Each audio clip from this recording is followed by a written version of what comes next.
चलिए तो शुरू किया जाए अपनी आज की कहानी। हम लोगों ने कहाँ तक करा था जरा एक बार बताइएगा। हम लोगों ने हाई कोर्ट की स्थापना करवा ली थी, सुप्रीम कोर्ट तो हम लोग कर चुके हैं पूरा, है ना। देखो अब हम लोग शुरुआत करते हैं। अच्छा, आर्टिकल नंबर 217 से हम लोग शुरुआत करते हैं। हाँ, पोल में ही तो पूछा था और आप तो लीडर बोर्ड भी आ गया है, कोई बात नहीं, आगे आज पढ़ेंगे तो देखेंगे। देखो अच्छा, आर्टिकल 217 की बात करते हैं। देखिए जैसे हम लोगों से आर्टिकल नंबर 124 में बात करता है ना, आर्टिकल 124 में किसकी बात करता है, कहता है सुप्रीम कोर्ट के जज की बात करता है, बोलता है सुप्रीम कोर्ट के जज अपॉइंट होंगे साहब। अच्छा जी, ठीक है। तो उसी प्रकार से यहां पर हाई कोर्ट के जब जज की बात करते हैं तो हाई कोर्ट का जज की बात होती है आर्टिकल 217 में। और संविधान में ओरिजिनली क्या लिखा हुआ है कि हाई कोर्ट के जज को कौन अपॉइंट करेगा। पहली चीज तो ये देखो, प्रेसिडेंट साहब के बारे में लिखा हुआ है कि मैडम प्रेसिडेंट अपॉइंट करेंगे हाई कोर्ट के जज को। ठीक है, अब सुनना, अरे कोई बात नहीं, पोल नहीं आया तो कोई बात नहीं, अब आज दोबारा जब करेंगे तब आ जाएगा। ठीक, दोबारा जब करेंगे तब आ जाएगा। और लीडर बोर्ड भी आया था, अभी बीटा वर्जन में है, बहुत जल्दी और अच्छा आ जाएगा, बहुत मस्त है। वैसे पोल में आंसर देकर के अब लीडर बोर्ड माने आपकी क्लास में रैंकिंग क्या चल रही है ये भी दिख जाएगी कि आप किस रैंक पर आ रहे हो। ठीक, चलिए देखिएगा। तो अभी बात करेंगे कि जजेस ऑफ द हाई कोर्ट जो है वो किसके द्वारा अपॉइंट करे जाते हैं, ये प्रेसिडेंट द्वारा अपॉइंट करे जाते हैं। पहली चीज देखो, यहां पर गलती क्या होती है लोगों को लगता है कि सुप्रीम कोर्ट के जज जो है उनको कौन अपॉइंट करता है, यार उनको अपॉइंट करते हैं प्रेसिडेंट साहब, तो हाई कोर्ट वाले को गवर्नर करेंगे। नहीं, देखिए ये चीज आप यहां क्लियर हो गया ना, प्रेसिडेंट द्वारा अपॉइंट करे जाते हैं। अच्छा, अब ये चीज, एक चीज और समझना, पहले संविधान में ये लिखा हुआ था कि प्रेसिडेंट अपॉइंट करेंगे, लेकिन जब से कॉलेजियन सिस्टम बना, कौन से ईयर से, अब रुकिएगा, अब ये कोई आंसर नहीं देगा ए बी सी डी, 1992, 1993, 1998 या फिर 2015। कॉलेजियन सिस्टम जो है, पोल में लूंगा आंसर में, रुकना, मैं पोल में लूंगा। सबसे पहली बार कॉलेजियन सिस्टम कब आया, मेरा प्रश्न है कि सबसे पहली बार कॉलेजियन सिस्टम जो है वो कब आया। प्रश्न आपके पास में आ गया, पोल में ही आंसर लीजिएगा, ठीक है ना। अब बताओ, ये ऑप्शन दिए हुए हैं, तो कॉलेजियन सिस्टम की शुरुआत कब हुई थी। तो जब कॉलेजियन सिस्टम आ गया तो बोला गया, तो सुप्रीम कोर्ट ने बोला कि देखिए ये आप प्रेसिडेंट साहब ना, आप अपने आप नहीं ले सकते, आप अपने आप नहीं ले सकते कि आप अपनी इच्छा से अपने अपॉइंट कर दिया, आपको कॉलेजियम से पूछना पड़ेगा। तो जो सुप्रीम कोर्ट का कॉलेजियम होता है वो क्या होता है, एक chief justice of India plus 4 other जजेस। ठीक है, ये सुप्रीम कोर्ट के जज के लिए होता है, जबकि हाई कोर्ट के जज के लिए क्या होता है, एक chief justice of India plus 2 other जजेस। ये हाई कोर्ट के लिए होता है और ये सुप्रीम कोर्ट के जज के लिए कॉलेजियम होता है। ठीक है, तो प्रेसिडेंट करेंगे लेकिन कॉलेजियम का ही पार्ट होगा। अच्छा, इसमें गवर्नर का कोई रोल होता है, सिर्फ एडवाइजरी।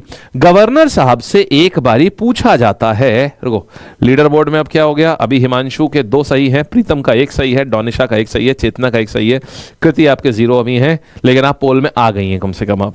ठीक है, किसी किसी का आ रहा है ना, अब ये ठीक है, मेरे को दिख गया कि किसी किसी का आ रहा है, सबका नहीं आ रहा है। अब वो बीटा वर्जन है, आज मैं भी पहली बार देख रहा हूँ कि पोल एक्टिवेट हुआ है इसमें। बीटा वर्जन है, टेस्टिंग चल रही होगी, 5-7 लोगों को तो आंसर दिख रहा है उसमें कि पोल में उनके आंसर्स आए हैं, और उनको काउंट भी दिखा रहा है कि क्लास में कितने उनके आंसर सही हुए हैं। ये बड़ी अच्छी चीज़ है, धीमे धीमे अभी देखेगा, जल्दी ही ये फुल फ्लेजेड वे में आ जाएगी।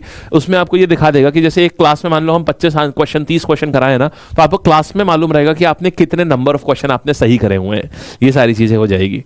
चलो, हाँ, बहुत ही कम लोगों में शायद पोल आया था, या नहीं आया, कोई बात नहीं, कोई बात नहीं, अभी तो ऐसे टेस्टिंग कर रहे थे, ऐसी टेस्टिंग कर रहे थे, अभी तो आ भी जाएगा, जल्दी आ जाएगा, 1-2 दिन में फिर सभी के में दिखा देगा। अच्छा, आप देखो, तो आपको कॉलेजियम समझ में आया कि रोल क्या होता है यहां पर, यहां अपॉइंट कौन करेगा, अपॉइंट करते हैं प्रेसिडेंट साहब, और उसके बाद में हाई कोर्ट का कोई रोल होता है, गवर्नर का कोई रोल होता है क्या इसमें, नहीं साहब, गवर्नर का इसमें कोई अपॉइंटमेंट, कोई मेजर रोल नहीं होता, बस एक एडवाइजरी रोल होता है कि गवर्नर से भी कंसल्ट कर लिया जाता है, लेकिन उनकी एडवाइस का कोई फायदा नहीं होता। तो गवर्नर से क्या करते हैं, गवर्नर से एक बार एडवाइस ले लेते हैं, बेसिकली उनको इन्फॉर्म करते हैं कि देखिए, एक बस इज्जत के रूप में कि भाई देखिए, आप स्टेट के सबसे बड़े, क्या आप स्टेट के सबसे बड़े एग्जीक्यूटिव आदमी हैं, तो स्टेट का सबसे बड़ा जुडिशरी वाला अपॉइंट होने जा रहा है, तो आपको भी हम इन्फॉर्म कर दे रहे हैं। तो एक एडवाइजरी है, एक इन्फॉर्मेटिव रूल होता है गवर्नर को, बस, बाकी कोई मेन खास काम नहीं होता।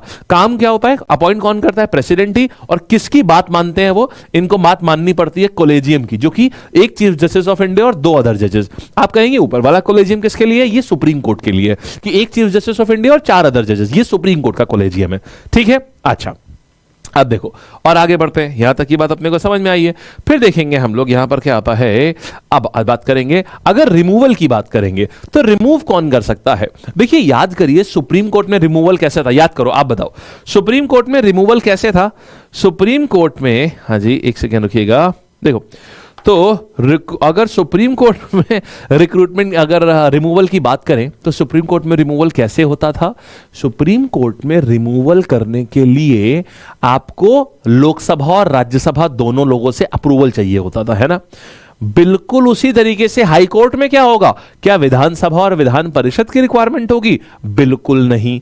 यहां पर भी आपको लोकसभा और राज्यसभा का ही अप्रूवल चाहिए होता है, माने पार्लियामेंट का ही अप्रूवल चाहिए होता है। तो अगर आप ध्यान देंगे तो बहुत ज्यादा अंतर नहीं है, अगर आप ध्यान देंगे तो बहुत ज्यादा अंतर नहीं है किसके बीच में, आपके सुप्रीम कोर्ट और हाई कोर्ट के बीच में बहुत अंतर नहीं है। अपॉइंटमेंट प्रोसेस भी सिमिलर है, रिमूवल प्रोसेस भी सिमिलर है, ध्यान देना इस बात को, मेरे वर्ड को ध्यान से सुनना, रिमूवल प्रोसेस भी सिमिलर है, अपॉइंटमेंट प्रोसेस भी सिमिलर है।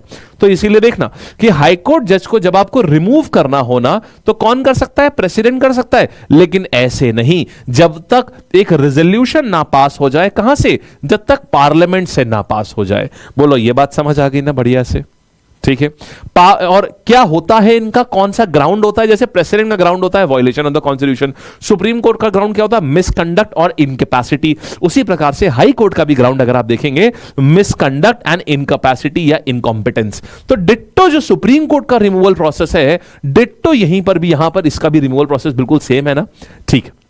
अब क्वालिफिकेशन की बात करते हैं, जहां डाउट हो ना थोड़ा सा भी तो तुरंत पूछिएगा, वेट मत करिएगा, ठीक है ना। जहां डाउट हो तुरंत पूछिएगा, जरा सा भी डाउट अगर कहीं आए, मन में खटक सा भी हो कि यार ये तो नहीं आया, तो भी पूछना। अच्छा एक और चीज सुनना, इनकी क्वालिफिकेशन के साथ साथ बता दूं कि इनके लिए एज कितनी चाहिए। सबसे बड़ा सवाल यहां एज से बनता है। तो जज, सुप्रीम कोर्ट के जज के लिए देखिए मिनिमम एज तो कुछ होती नहीं है, ये तो आप जानते हैं, लेकिन इनके रिटायरमेंट की एज होती है। यहां पर पढ़ना इसको ज्यादा सही रहेगा रिमूवल के टाइम पर। तो अगर मैं इनकी एज की बात करूं तो 62 साल आपके हाई कोर्ट की जो एज होती है वो होती है 62 साल, किसी भी जज की, चाहे वो आपका चीफ जस्टिस हो इनका, चाहे इनका नॉर्मल जज हो। हाई कोर्ट में अगर कोई जज है तो उसको 62 साल लगने ही लगने। और अगर मैं सुप्रीम कोर्ट की बात करूं तो सुप्रीम कोर्ट का जज की रिटायरमेंट एज कितनी होती है, 65 साल होती है। अच्छा कई बार जब हम बात कर रहे होते हैं ना तो हमको ये कोर्ट्स का मामला समझ में नहीं आता कि यार ये हाई कोर्ट सुप्रीम कोर्ट तो समझ में आते हैं, बट हाई कोर्ट हम लोग बोलते हैं सबऑर्डिनेट कोर्ट्स के ऊपर होता है। तो सबऑर्डिनेट कोर्ट क्या होते हैं, कितने होते हैं, एक बार ब्रीफ में हम आपको ना ये सारा समझा देते हैं, उसके बाद फिर आगे बढ़ते हैं, ठीक है। देखो कोर्ट, भारत में न्याय व्यवस्था कैसी होती है, जुडिशरी इन इंडिया, एक बार जरा समझा देते हैं। Judiciary in India, judiciary in India, और बहुत ध्यान से सुनना, जरा सा भी कोई डाउट हो तो पूछना। देखो होता क्या है, जुर्म को ना दो हिस्सों में बांटा गया है। एक को बोलते हैं सिविल जुर्म, मतलब सिविल केसेस। तो यहां पर क्या होता है, एक होता है सिविल कोर्ट और एक होता है जुर्म माने आपका क्रिमिनल कोर्ट। एक होता है सिविल कोर्ट, एक होता है क्रिमिनल कोर्ट, इन दोनों को अलग रखा जाता है, क्रिमिनल कोर्ट। अब देखो तो सिविल कोर्ट का मतलब यह होता है ऐसे विवाद जहां पर आपको पर्सनल को नुकसान हो रहा हो, जैसे मान लीजिए प्रॉपर्टी का विवाद हो गया। अब मान लीजिए दो भाइयों में प्रॉपर्टी का विवाद हो गया या भाई बहन में प्रॉपर्टी का विवाद हो गया, ठीक। तो या फिर मान लीजिए किसी हस्बैंड वाइफ की शादी नहीं चल रही है, तो ये सब सिविल कोर्ट्स हैं। या मान लीजिए किसी कोई अपनी विल लिख करके नहीं गया, कोई पिताजी जो खत्म हुए अपनी विल लिख करके नहीं गए, अब उनके 5 बच्चे हैं, 5 में आपाधापी चल रही है कि नहीं ये प्रॉपर्टी मेरी है, नहीं मेरी है, नहीं तुम क्यों रहोगी, तुम्हारी तो शादी हो गई है, तुम तो चली गई हो, तुमको प्रॉपर्टी क्यों दे। तो ये वाले जितने भी इस प्रकार के विवाद होते हैं जहां पर समस्या जिसको हो रही है वो आप पर्सनल सेल्फ हैं, उनको बोलते हैं सिविल केसेस। पहले ये बात समझ में आई सिविल केसेस क्या होते हैं, ठीक है। अब देखना सिविल केसेस में क्या होता है, एक सबसे बेसिक लेवल का कोर्ट आता है जिसको बोलते हैं सबऑर्डिनेट कोर्ट। क्या बोलेंगे इसको, सबऑर्डिनेट कोर्ट बोलते हैं इसको, सबऑर्डिनेट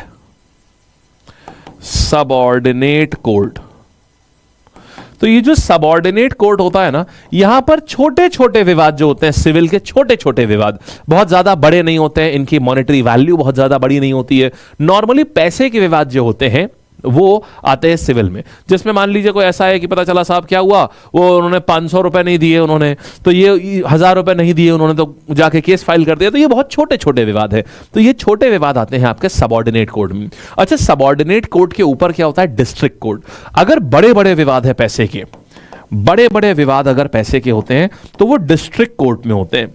तो अगर कोई आपसे कहे कि हम डिस्ट्रिक्ट कोर्ट में लॉयर हैं, तो इसका मतलब आप समझ लेना कि वो किस प्रकार के वकील होंगे, उनके पास किस प्रकार के केसेस आ रहे होंगे। उनके पास चोरी चकारी, उनके पास मर्डर वगैरह के केस नहीं आ रहे होंगे, मर्डर किडनैपिंग ये सब केस नहीं आ रहे होंगे। उनके पास प्रॉपर्टी का विवाद हो रहा होगा, या किसी ने अपना कोई किराएदार जो है वो मकान नहीं खाली कर रहा होगा, इस प्रकार के जो कॉन्ट्रैक्ट किसी ने ब्रीच करा होगा। तो इस प्रकार के जो विवाद होते हैं, अगर कोई कहता है हम डिस्ट्रिक्ट कोर्ट में प्रैक्टिस करते हैं, मतलब इस प्रकार के विवाद आ रहे होंगे। बोले यहां तक बात समझ में आ चुकी है? कोई दिक्कत नहीं ना? ठीक है। अच्छा, इसके बाद एक और चीज आप देखेंगे, एडिशनल डिस्ट्रिक्ट कोर्ट। एक और वर्ड आता है एडिशनल डिस्ट्रिक्ट कोर्ट। अब एडिशनल डिस्ट्रिक्ट कोर्ट मतलब क्या होता है? एडिशनल डिस्ट्रिक्ट कोर्ट, देखिए एडिशनल डिस्ट्रिक्ट कोर्ट ये हो गया। अब एडिशनल डिस्ट्रिक्ट कोर्ट का अर्थ क्या होता है? एडिशनल डिस्ट्रिक्ट कोर्ट माने कि आपने क्या किया, डिस्ट्रिक्ट कोर्ट का मतलब क्या होगा, आप समझ गए? डिस्ट्रिक्ट कोर्ट का मतलब क्या हो गया? डिस्ट्रिक्ट कोर्ट का अर्थ हुआ कि आपने यहां पर जितने भी आपके बड़े सिविल केसेस हो गए वो हो गए। जब इसका वर्कलोड ज्यादा होता है, मान लीजिए कोई बहुत बड़ा जिला है जहां पर काफी ज्यादा केसेस आते हैं, तो वहां पर ये एक्स्ट्रा में खोल दिया जाता है एडिशनल डिस्ट्रिक्ट कोर्ट। काम दोनों का ये सिविल केसेस संभालते हैं ये लोग। ये बात समझ आ गई है? अब देखिए क्रिमिनल कोर्ट किसको बोलते हैं? क्रिमिनल कोर्ट में किसको बोलते हैं? सबसे पहले क्रिमिनल कोर्ट के लिए आता है मैजिस्ट्रेट कोर्ट। मैजिस्ट्रेट कोर्ट में क्या होता है? मैजिस्ट्रेट कोर्ट ये ऐसे क्राइम्स होते हैं जो क्राइम टुवर्ड्स सोसाइटी, या फिर आपके वो क्राइम करने से दूसरे को नुकसान हो रहा है। फॉर एग्जांपल, आपने क्या किया, आपने ट्रेन में अगर आप बिना टिकट पाए जाते हैं तो पता है कहां लेके जाया जाता है आपको? ट्रेन में आप बिना टिकट जा रहे हैं तो आप अपना नुकसान नहीं कर रहे हैं, आप रेलवे का नुकसान कर रहे हैं, है ना? तो इसके लिए क्या कर, ये क्राइम है, जुर्म है, क्योंकि आप समाज को नुकसान पहुंचा रहे हैं, समाज की किसी व्यवस्था को नुकसान पहुंचाते हैं, तो वो क्रिमिनल केस होता है वो। तो अभी क्रिमिनल केस के लिए क्या करते हैं, आपने देखा होगा स्टेशन पे ही एक मजिस्ट्रेट कोर्ट बनी होती है, स्टेशन पे ही होती है। तो उसमें मजिस्ट्रेट डीएम साहब आते हैं या डीआरएम आएंगे, और एक बड़े लेवल का ऑफिसर कोई भी होगा, बड़ा ऑफिसर आएगा और वही उसमें जज बनता है। सजा वजा रहता है, पहले 500 की जेल, 500 रुपए जमा करिए, 1000 रुपए का फाइन कर दिया, चलो तुमको 1 दिन की जेल हो रही है, मतलब 1 दिन तुम्हें यही लॉकअप में बंद रखा जाएगा, छोटी छोटी सजाएं। तो ये होता है मैजिस्ट्रेट कोर्ट, जहां पर criminal cases of very small nature are discussed. अब सुनना, क्रिमिनल केसेस ऑफ बड़े नेचर कहां जाते हैं? इसको बोलते हैं सेशंस कोर्ट, इनको हम कहते हैं सेशंस कोर्ट। ये तो ये criminal cases of big nature, माने जैसे आप जितने भी सुनते हो ना कि मर्डर कर दिया कहीं पर मर्डर कर दिया, किसी जगह पर किसी इंसान का गांव में मर्डर हो गया, या किसी फलाने घर में डकैती हो गई, फलाने की किडनैपिंग हो गई, रेप केसेस हो गए, ये सारे हीनियस और सीरियस क्राइम्स हैं। तो सारे सीरियस क्राइम्स सेशंस कोर्ट में होते हैं। तो अगर आपसे बोलता है कि मैं सेशंस कोर्ट में मैं प्रैक्टिस करता हूं, इसका मतलब व्यक्ति क्रिमिनल लॉयर है। अगर कोई कहता है मैं डिस्ट्रिक्ट कोर्ट में प्रैक्टिस करता हूं, इसका मतलब व्यक्ति सिविल लॉयर है। समझे? फिर यहीं से बात आती है, जैसे यहां पर एडिशनल डिस्ट्रिक्ट कोर्ट होता है, उसी प्रकार से यहां पर एडिशनल सेशंस कोर्ट होता है। उसी प्रकार से यहां पर क्या होता है? यहां पर एडिशनल सेशंस कोर्ट होता है। एडिशनल सेशन कोर्ट मतलब जब यहां पर कार्यभार ज्यादा होता है, तो इसी के लिए जब मान ली कोई ऐसा डिस्ट्रिक्ट है जहां बहुत ज्यादा क्राइम होते हैं, तो फिर ये चीज हो जाती है। अच्छा, अब आती है कि इनके जो जजेस होते हैं, माने डिस्ट्रिक्ट जज जो ये होते हैं ना, इनको अपॉइंट पता है कौन करता है? इनको अपॉइंट करता है। पहले चीज तो ये समझ लीजिए, इन सबको क्या बोलते हैं जानते हैं? ये पूरी चीज को अगर मैं बात करूं आपसे कि यार इस पूरे को क्या बोलेंगे, एक सिंगल गो में इसको क्या बोलेंगे, तो इस पूरे को बोलते हैं सबऑर्डिनेट कोर्ट्स।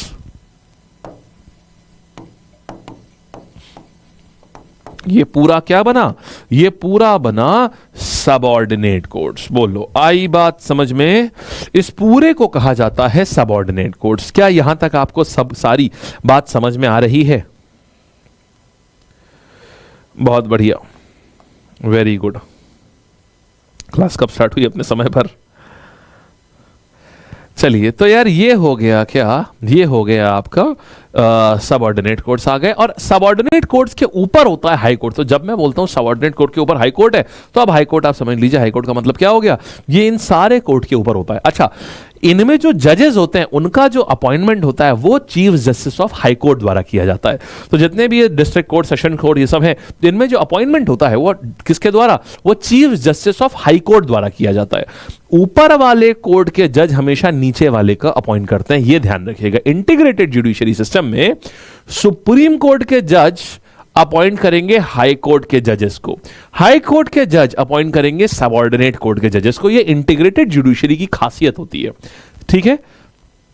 अच्छा, अब क्वालिफिकेशन क्या है? क्वालिफिकेशन ज्यादा कुछ नहीं मांगते हैं। कहते हैं देखो, अगर आप 5 साल के लिए किसी हाई कोर्ट के जज हो तो आपको कम से कम सलीका पता होगा कि हाई कोर्ट में किस प्रकार के केसेस आते हैं, तो आप बन सकते हो। दूसरा, या फिर आप अगर लॉयर रहे हो, अगर आप 10 साल के लिए अगर आप लॉयर भी रहे हो, तो भी अगर आप एक लॉयर भी रहे हो 10 साल के लिए ना, तो भी आप बन सकते हो हाई कोर्ट के जज। या फिर ऐसा लहो प्रेसिडेंट की आंखों में आंखों का तारा हो उनके, कि आप एकदम बिल्कुल ही डिस्टिंक्टिव हैं।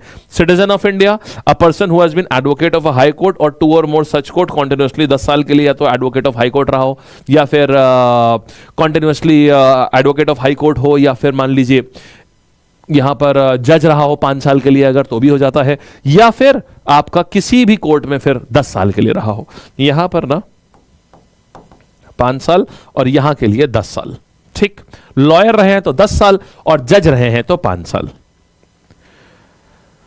जज की एज ऑफ रिटायरमेंट कितनी होती है? देखिए, जो हमारे हाई कोर्ट के जजेस होते हैं उनकी 62 साल होती है, और उनके लिए भी प्रोपोजिशन आया था सन 2010 में कि भाई हमको भी 65 साल करिए, क्योंकि सुप्रीम कोर्ट में तो 65 साल होती है। तो हाई कोर्ट के जजेस भी चाहते थे कि 62 से बढ़कर 65 हो जाए, बट वो लोकसभा में पारित नहीं हो पाया। राज्यसभा से पारित हो गया था, 114 कॉन्स्टिट्यूशन अमेंडमेंट बिल था वो, 2010 में आया था, राज्यसभा से पारित हो गया, बट लोकसभा से पारित नहीं हो पाया था वो। इसीलिए इनकी एज कम ही होती है, उनकी एज ज्यादा होती है, ठीक है। चलिए, अब देखो, अच्छा ओथ कौन दिलवाएगा इनको? देखिए, ओथ की कहानी कौन, ओथ की कहानी वही जैसे वहां पर प्रेसिडेंट साहब दिलवाते हैं, वैसी ओथ इनको यहां पर कौन दिलवाएगा? यहां गवर्नर साहब दिलवाएंगे। फिर दूसरी बात, यहां पर अगर मान लीजिए किसी ने भी अगर किसी हाई कोर्ट का जज रह चुका है, अगर कोई any person who has served as a permanent जज ऑफ एनी हाई कोर्ट, तो अगर मान लीजिए यहां पर क्या होगा, एक चीज और ध्यान रखेंगे हमेशा, बस अगर किसी भी हाई कोर्ट में अगर वो जज रह चुका है ना, तो वो उसके नीचे के कोर्ट्स में क्या करेंगे, इसके नीचे के कोर्ट्स में कभी सर्विस नहीं कर सकते। अगर आप हाई कोर्ट जज रह चुके हैं तो ऐसा नहीं फिर आप सोचें जाएं अपने डिस्ट्रिक्ट कोर्ट में बैठ करके अपनी वकालत लगा लें, हमारे तो इतने लिंक्स ही हैं, हम जा करके वहां अपनी वकालत लगा लें। ऐसा क्यों किया गया है? कारण है, जरा सेंटेंस को ध्यान से पढ़िएगा। No person who has served as a permanent जज of any high court after the commencement of this constitution shall practice or act before any court or authority in India other than Supreme Court and High Court। माने आप high court और supreme court के अलावा अपने, मान लीजिए आप जज का टेन्योर आपका 62 इयर्स में अपॉइंट, आप रिटायर हो गए, लेकिन लॉयर की तो कोई रिटायरमेंट एज नहीं होती। अब आप सोच रहे हैं यार मैं अब लॉयर बन जाता हूं, तो आप उस केस में ऐसा नहीं कर सकते कि आप हाई कोर्ट या सुप्रीम कोर्ट से नीचे आप जाकर के लॉयर बन जाए। क्यों? ये इसलिए रखा गया है ताकि ट्रांसपेरेंसी मेंटेन रह सके। कारण क्या है? अभी हमने देखा था कि सबऑर्डिनेट कोर्ट जितने भी होते हैं उनके जजेस को कौन अपॉइंट करता है? Chief justice of high court appoint करते हैं, यानी हाई कोर्ट के जजेस अपॉइंट करते हैं सबऑर्डिनेट कोर्ट के जजेस को।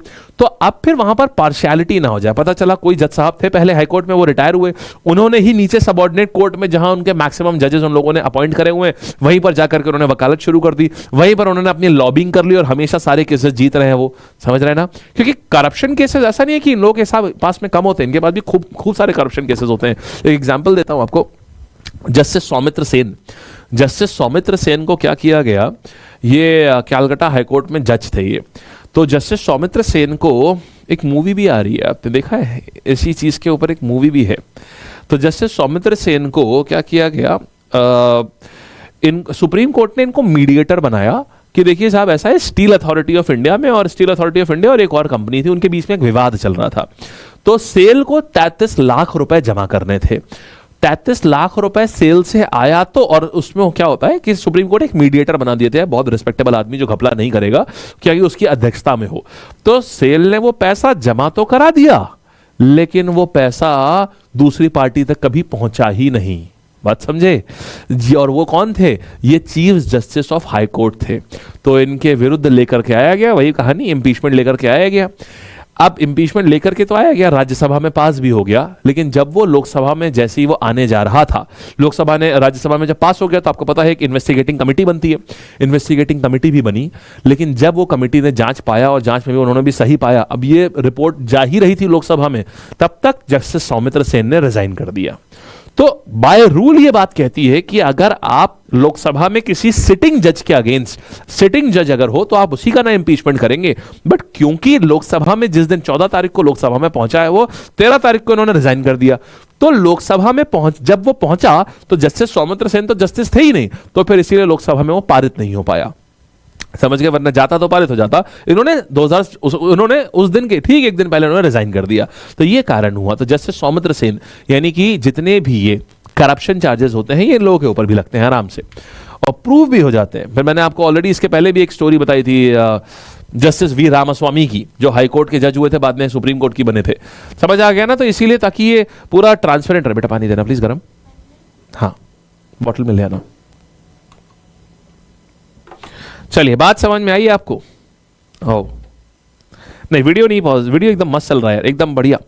अच्छा, इनकी सैलरी कौन देता है? इनकी सैलरी जो ना अपने अपने डिसाइड कर सकते हैं, पार्लियामेंट डिसाइड करती है इनकी सैलरी, और कितने रुपए की सैलरी होती है ये देखिए, ये सबकी सैलरी है। एक इंटरेस्टिंग बात बहुत बढ़िया सी बता रहा हूं, इनकी सैलरी देखो, इसमें डिफरेंस है। जब सुप्रीम कोर्ट की सैलरी होती है तो वो कंसोलिडेटेड फंड ऑफ इंडिया से निकलती है, बट हाई कोर्ट के जजेस की सैलरी निकलती है कंसोलिडेटेड फंड ऑफ स्टेट से।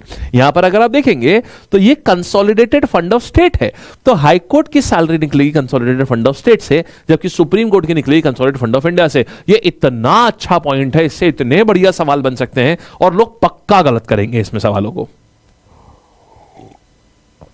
मेरे सवाल अच्छा बनने का मतलब होता है लोग गलत कर रहे हैं। चलो अच्छा, तो फिर यहां पर देखो आर्टिकल 112 के तहत माने सुप्रीम कोर्ट की बात करेंगे, अगर सुप्रीम कोर्ट के जजेस की बात करेंगे तो उनकी सैलरी कहां से आती है? उनकी सैलरी साहब कंसोलिडेटेड फंड ऑफ इंडिया से आती है। अब देखो, सो चीफ जस्टिस ऑफ इंडिया की सैलरी कहां से आएगी? 2,80,000 की इनकी सैलरी हो गई, और पेंशन कितनी है इनकी? इनकी पेंशन है 1,40,000 इनकी पेंशन हो गई। सुप्रीम कोर्ट के जज की सैलरी कितनी हो गई? ये चीफ जस्टिस, ये नॉर्मल जज की 2.5 लाख रुपए। और ये देखो पेंशन हमेशा, पेंशन याद मत करो, इस बार CHSL में सवाल पूछा था, बताओ कि गवर्नर की पेंशन कितनी होती है? लोग सोच रहे हो अरे पेंशन आ गई, सिंपल है ना, सैलरी का 50% पेंशन होता है, जो भी पोजीशंस है। 2.5 लाख, 1.25 लाख, इनकी भी 2.5 lakh. Chief justice of high court 2.5 lakh, उसका आधा, ये हो गया। फिर इसके बाद में यहां पर आएंगे 2.5 लाख का, अच्छा इनकी पेंशन कम है भाई, हाँ ध्यान देने वाली बात है, इनकी पेंशन तो कम है, पेंशन दोनों की बराबर है। ये तो पॉइंट टू बी नोटेड है यार। वैसे रुको जरा एक सेकेंड, फोटो ले ली जाए इस पॉइंट की, नहीं है पॉइंट, रुको लिख लेते हैं। Hold on.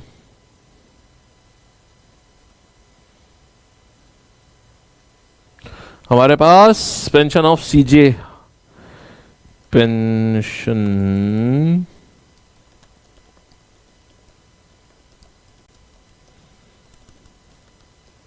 चलो ठीक, नोट कर लिया। इट्स ऑलवेज गुड कि एक बार और देख लिया जाए। वैसे तो एकदम सही है, बट फिर भी देखने में कोई बुराई नहीं।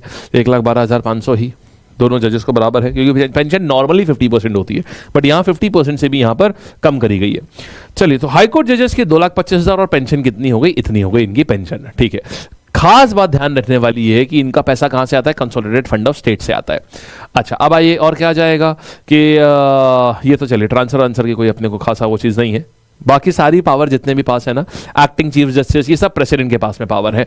बहुत इंपॉर्टेंट आर्टिकल, जैसे रिट्स होती है ना, ये रिट्स भी इशू कर सकता है। और एक बहुत अच्छा सवाल सुनना, देखो जो अगर मैं बात करूं आपसे कि वो कौन सा आर्टिकल है जिसके तहत सुप्रीम कोर्ट रिट्स इशू कर सकता है, सब लोग बताइए आराम से, जो मन में आए बताइए, वो कौन सा आर्टिकल है। मेरा सवाल फिर से ध्यान से सुनना, मेरा सवाल आपके पास आ रहा है कि वो कौन सा आर्टिकल है जिसके तहत सुप्रीम कोर्ट रिट इशू कर सकता है?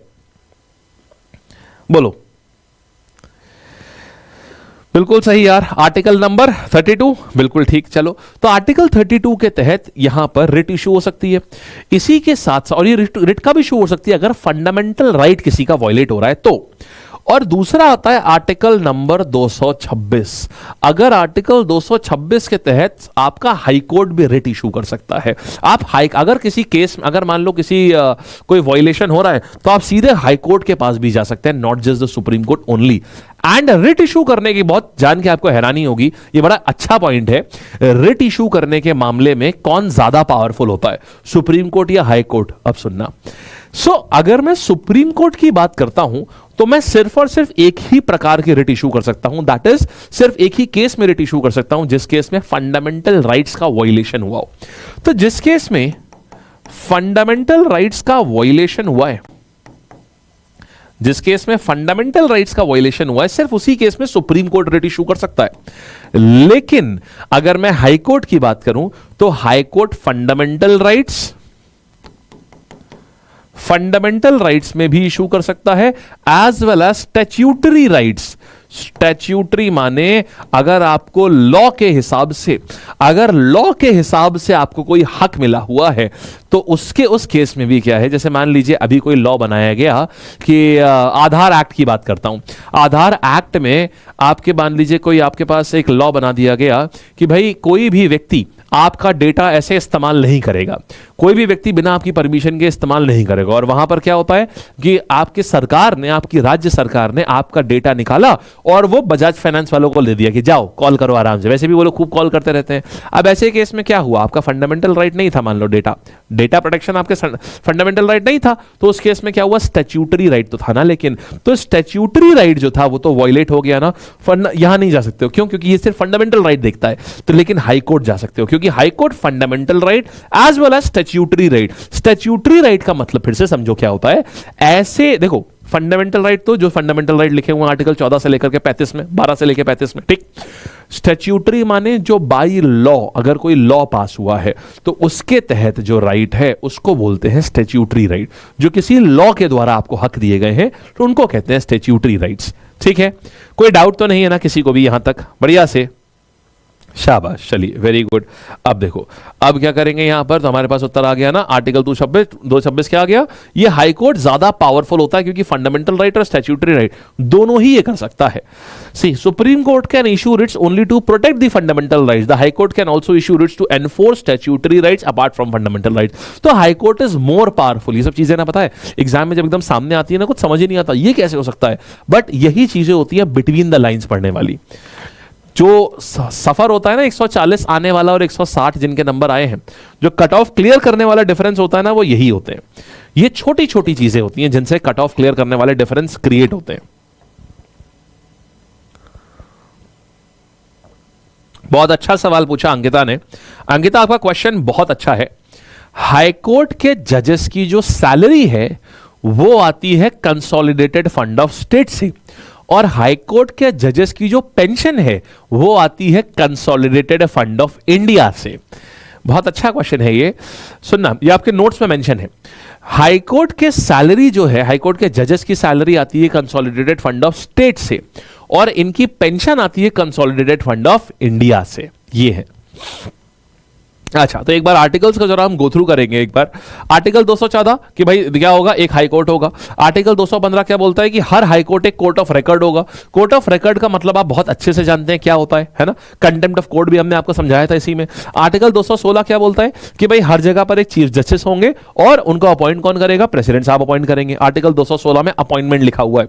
आर्टिकल 217 क्या बोलता है, अपॉइंटमेंट और कंडीशंस बाकी जजेस की बात करेगा और डिसमिसल की बात करता है। 223 अब एक्टिंग चीफ जस्टिस हो गया। 226 ये रिट, ये सबसे इंपॉर्टेंट है, वेरी इंपॉर्टेंट। 226 रिट्स की बात करता है। बाकी देखो हाईकोर्ट के आर्टिकल्स बहुत ज्यादा इंपॉर्टेंट नहीं होते, बहुत ज्यादा इंपॉर्टेंट सुप्रीम कोर्ट के आर्टिकल्स होते हैं, बहुत इंपॉर्टेंट हाईकोर्ट के आर्टिकल्स नहीं होते। जो इंपॉर्टेंट था वो हमने आपको ये बता दिया, जो इंपॉर्टेंट था आपका ये वाला इंपॉर्टेंट है और ये इंपॉर्टेंट है, ठीक है। क्योंकि अच्छा देखो, याद करने का तरीका क्या है, 1 2 का 4 सुप्रीम कोर्ट, 2 1 का 4 हाई कोर्ट, ठीक है, ये हो गया, ऐसे याद रखना। चलो इतना आया, अभी सवाल देखते हैं। अच्छा, ज्यूरिसडिक्शन की बात करते हैं। देखो ओरिजिनल ज्यूरिसडिक्शन कि हाई कोर्ट में कौन कौन जा सकता है, ये बहुत अच्छा पॉइंट है, यहां पे ध्यान से सुनिएगा कि अगर आपको क्या मन करे आप सीधे हाई कोर्ट पहुंच गए, जा सकते हैं क्या? नहीं। देखिए, अगर मान लीजिए एक तो हो गया फंडामेंटल राइट्स के वायलेशन के पे आप जा सकते हैं, या फिर कंटेम्प्ट ऑफ कोर्ट, क्योंकि आर्टिकल 215 कंटेम्प्ट ऑफ कोर्ट से डील करता है। अगर कोर्ट की अवमानना आपने करी है तो डायरेक्टली आप कहां जा सकते हैं, आप डायरेक्टली हाई कोर्ट जा सकते हैं। हाई कोर्ट का मेन काम अपील में ज्यादा होता है, चीजों पे अपील करने के लिए ज्यादा इस्तेमाल होता है, रादर दैन इनका ओरिजिनल ज्यूरिसडिक्शन बहुत ज्यादा नहीं होता। ओरिजिनल ज्यूरिसडिक्शन मतलब प्रथमादर्शी, पहली पहली बार आप सीधे सीधे हाई कोर्ट कब जा सकते हैं, तो एक तो तब जा सकते हैं जब आपका फंडामेंटल राइट वायलेट हुआ हो, या फिर आपका अगर कोई स्टैट्यूटरी राइट अगर आपका वायलेट हुआ तो भी आप डायरेक्टली आप क्या कर सकते हैं, हाई कोर्ट जा सकते हैं। ठीक, ये दो बड़े केसेस हैं जिनके ऊपर क्या कर सकते हैं, सीधा सीधा आप इसमें जा सकते हैं। एक बड़ी चीज और क्या होती है, जैसे मान लीजिए एग्जाम्पल देता हूं, आज योगी आदित्यनाथ जो है ये एमएलए हैं। ठीक, आज योगी आदित्यनाथ एमएलए हैं और अब क्या होता है, योगी आदित्यनाथ बन जाते हैं एमपी बन जाते हैं, मान लीजिए अगले इलेक्शन में वो एमपी बन गए। तो अब ऐसे केस में मान लो कोई डिस्प्यूट आता है, तो उस केस में भी हाई, जिस राज्य में वो एमएलए थे उसी राज्य के हाई कोर्ट के पास में वो डिस्प्यूट जाएगा। समझे? तो अगर एमपी और एमएलए के बीच का कोई डिस्प्यूट है तो वो हाई कोर्ट में जाता है। अगर वही व्यक्ति एमएलए से एमपी बनता है और अगर कोई बंदा कोई डिस्प्यूट बोलता है उस केस के बीच में, तो फिर क्या आ जाएगा, वो उसी राज्य के हाई कोर्ट के पास में आएगा। इवन अगर कोई मेंबर ऑफ पार्लियामेंट की इलेक्शन को लेकर के भी अगर कोई प्रॉब्लम है, फॉर एग्जांपल सोनिया गांधी जी, सोनिया गांधी नहीं, इंदिरा गांधी जी जब इलेक्शन लड़ रही थी इलाहाबाद से, उन्होंने रायबरेली से उन्होंने लड़ा इलेक्शन। हमेशा रायबरेली उनकी कॉन्स्टिट्यूएंसी है यूपी में। अच्छा, हुआ क्या, उनके पेपर्स में कुछ गड़बड़ी थी, मतलब जो एज उन्होंने क्लेम करी थी वो एज गलत थी। अब वो बनी हुई थी उस समय प्रधानमंत्री। अब प्रधानमंत्री बनी हुई थी और प्रधानमंत्री का इलेक्शन निरस्त कर दिया जाए और फोर्जरी के नाम पर अगर जेल भेज दिया जाए तो समझ रहे क्या होगा।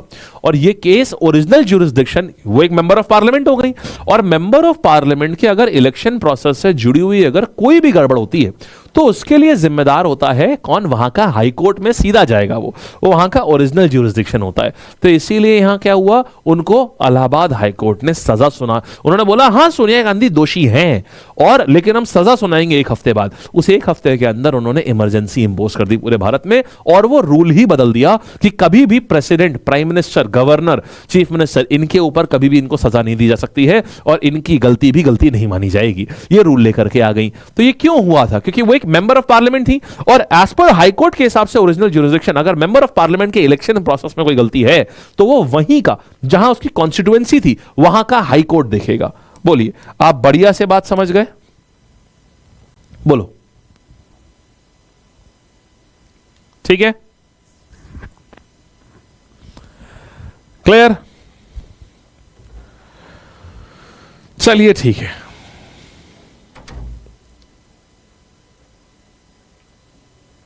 नेक्स्ट कहानी पर आते हैं हम लोग। इतनी बात अपने को समझ में आ गई है। 2 स्टेट का सेम हाई कोर्ट होता है ना, तो कॉन्फ्लिक्ट ना हो, इसलिए 2 स्टेट वाली चीज कभी भी नहीं, 2 स्टेट वाला कभी भी नहीं होता है। 2 स्टेट्स अगर आपस, क्योंकि 2 स्टेट, मान लो जैसे कावेरी वाटर डिस्प्यूट है कर्नाटक और तमिलनाडु के बीच में, अब ऐसा नहीं होगा कि वो कर्नाटका के हाई कोर्ट में जाए, तमिलनाडु, वो सुप्रीम कोर्ट में ही जाएगा। इंटर स्टेट विवाद हमेशा वहीं जाते हैं। अच्छा, अब रिट ज्यूरिसडिक्शन तो आप जानते हैं, इसको मैं समझाने की आवश्यकता नहीं, ऑलरेडी समझा चुका हूं। एपिलेट ज्यूरिसडिक्शन समझना यार, यहां आपको थोड़ी समझने की बात पड़ेगी कि अपील कौन कौन से केसेस आप अपील कर सकते हैं। अच्छा, जरा एक चीज सोच के देखना, जरा मैं आपसे एक छोटी सी चीज बोल रहा हूं, अगर आपको अपील ही करनी होगी, क्या हर व्यक्ति नहीं पहुंच जाएगा? सोच के बताओ, क्या हर व्यक्ति नहीं पहुंच जाएगा यार सीधा अपील करने के लिए?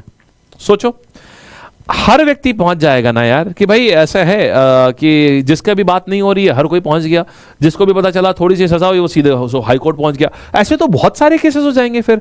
तो क्या कोई क्राइटेरिया बनाया गया होगा? क्योंकि सबऑर्डिनेट कोर्ट में आप देखिए, एक सिविल कोर्ट आते हैं, क्रिमिनल कोर्ट आते हैं, और दोनों का ही कोर्ट ऑफ अपील जो होगी वो हाई कोर्ट बनेगी, क्योंकि हाई कोर्ट जो है वो सबऑर्डिनेट कोर्ट्स के ऊपर होता है। हाई सबऑर्डिनेट कोर्ट्स में हारने के बाद आप अपील करते हो हाई कोर्ट में, तो ऐसे तो हाई कोर्ट में बहुत लंबी लाइन लग जाएगी। क्या आप सोच सकते हैं, can you think of something, कि क्या कुछ क्राइटेरिया होगा या सभी लोग आ सकते हैं?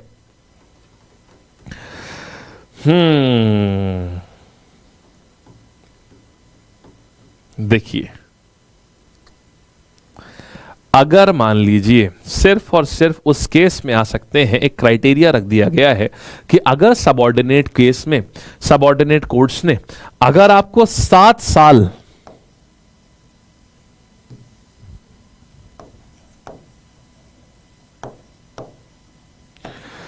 7 साल या उससे ऊपर का अगर आपको सजा मिली है तो आप अपील कर सकते हैं, अन्यथा आप अपील नहीं कर सकते।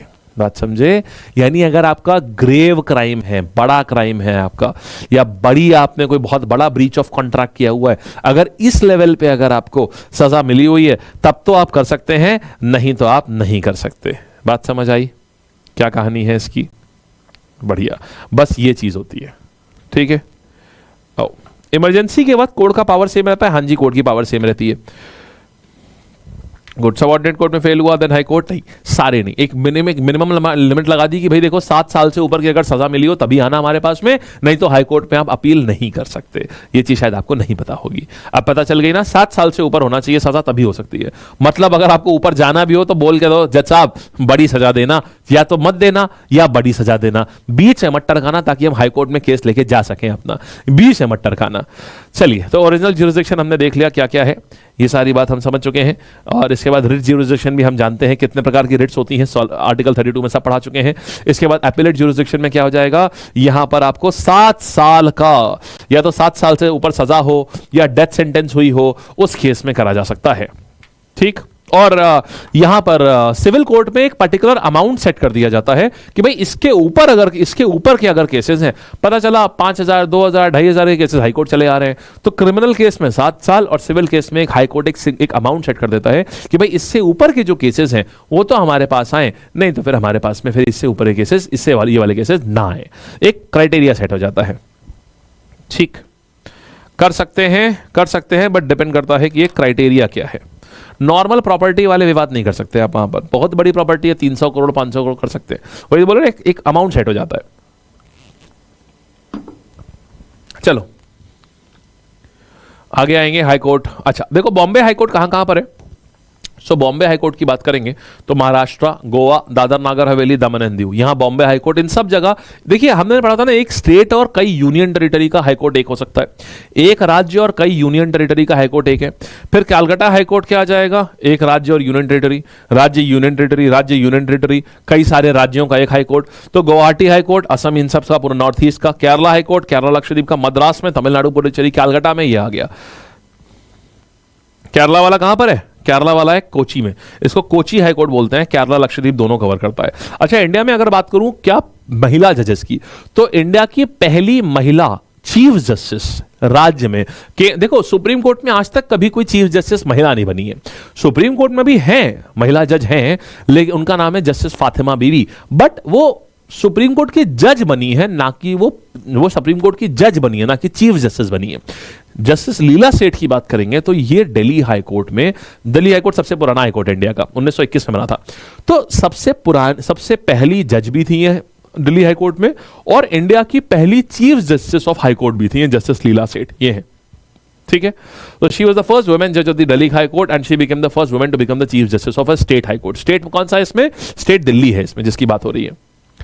आइए, अच्छा अब सवाल जरा हम लोग यहां लिखते हैं, पोल लेंगे, ठीक है, अगर पोल आएगा, अच्छा जब the high court retires at the age of, रुकना क्रिएट पोल, और पोल के बाद सही आंसर है ये वाला, ठीक है, ओके, ये और यहां पर चलिए, जिनका भी पोल में होगा तो पोल में आंसर दीजिएगा।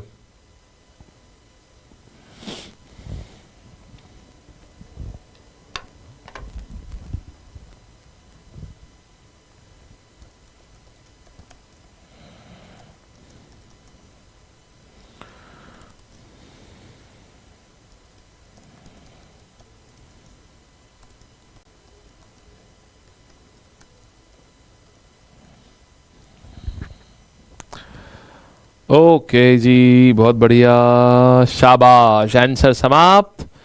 और देखें, कहानी हिमांशु अभी भी फर्स्ट पे है, बहुत बढ़िया भाई, बहुत बढ़िया, क्या बात है, वेरी गुड।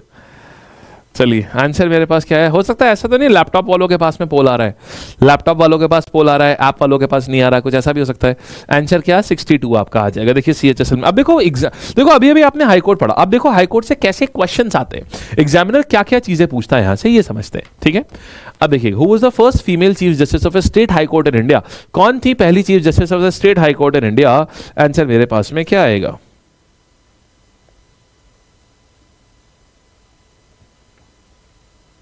चलिए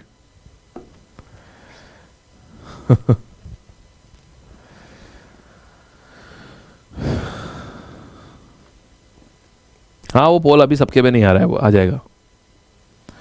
बस शाबाश, आंसर सब लोग करिए, सब लोग करिए। जिनके पास भी पोल दिख रहा है तो पोल में लीजिए, जिनको भी पोल दिख रहा है ना आप लोग पोल पे लीजिए। पूछ रहा था बताइएगा first female chief justice of state high court. अरे यार हम आंसर जानते हैं ना, आंसर विल बी लीला सेठ इज द आंसर। ठीक, बस शाबाश, दैट्स इट। चलिए कहां तक पहुंचा मामला, सही भाई, ठीक है, आंसर मेरा लीला सेठ। और आगे आएंगे, इनमें से कौन सा आर्टिकल है एनबार करता है रिट इशू करने के लिए, रिट इशू करने के लिए कौन सा आर्टिकल है। देखिए इससे आपको पता चल रहा है किस प्रकार के सवाल आते हैं और आपको किन के ऊपर ज्यादा ध्यान देने की आवश्यकता है। उत्तर मेरे पास में आ जाएगा आर्टिकल नंबर 226। ठीक, और आगे आएंगे फिर देखेंगे हाईकोर्ट ऑफ केरला लक्षद्वीप जो है वो कहां पर है। हाईकोर्ट ऑफ केरला और लक्षद्वीप जो है वो किस जगह पर है। तो केरल और लक्षद्वीप का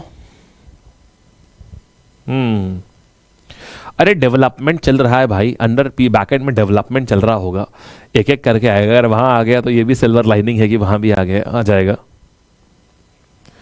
शाबाश शाबाश शाबाश, बहुत बढ़िया। आंसर मेरे पास क्या आ जाएगा, Kochi. So Kochi is the correct answer. High court of Kerala और लक्षद्वीप कहां पर है, they are situated at Kochi, Kochi में सिचुएटेड है। नेक्स्ट बात है अंडमान निकोबार ज्यूरिसडिक्शन जो है वो किस हाईकोर्ट के अंतर्गत आता है। अंडमान निकोबार का ज्यूरिसडिक्शन किस हाईकोर्ट के अंतर्गत आता है। बहुत अच्छे। सो अंडमान निकोबार का जो ज्यूरिसडिक्शन है वो कैलकाटा हाईकोर्ट के अंतर्गत ही आता है, अंडमान निकोबार का ज्यूरिसडिक्शन।